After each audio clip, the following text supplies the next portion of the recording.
Naunaan na mag-ila-ila una kita, di ba?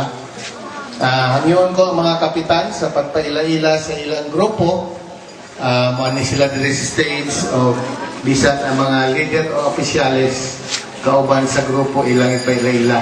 Kaya ingon ko pa ganiya, siguro itong mga pro leaders, president dito sa Busdi, wa pa man makaimamat sa Busdi o ilain, kung bigay sa Honorable Nestor Dumala.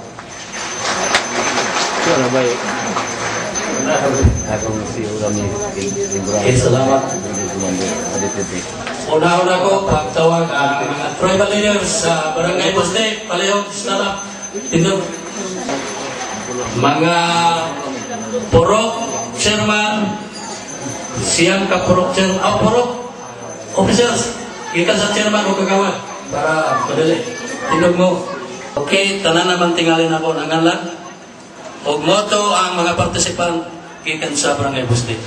Salamat ka. Pagpakan na itong Barangay Busdi. O karon ang Barangay Kulaman, yangin na ito ang Honorable Barangay Chairman Salvis Singataw. Ani Andres Kilid. Ang atong gwapo patanon nga Chairman sa Kulaman. Salamat kagawad, atong ipatindog ang akong mga barangay opisyal.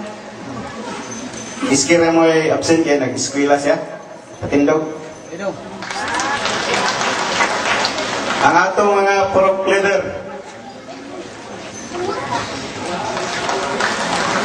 Ay, magdungan, dili magtinagsa. Ang atong mga mga opisyal sa purok. Palihog, tindog.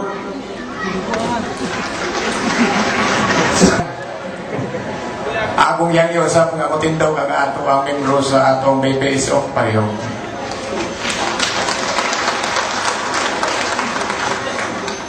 Ang grupo sa ato ang mga BHW Palihog Tindog.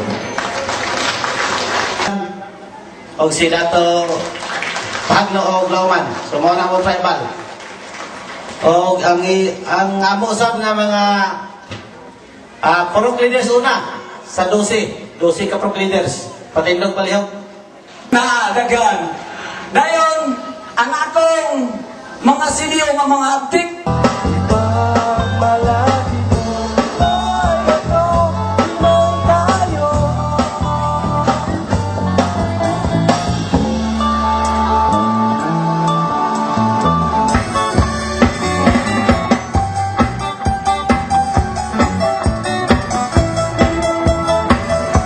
Naglig-away para kanato din sa Perpulani.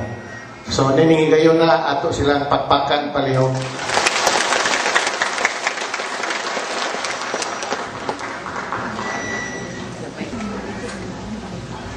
Sa ating mga bisita na nandito sa entablado, pangmuno ng ating mga kagawad ng City of Malaybalay at ang ating City Mayor, Mayor Flores, ang aming brigade ko.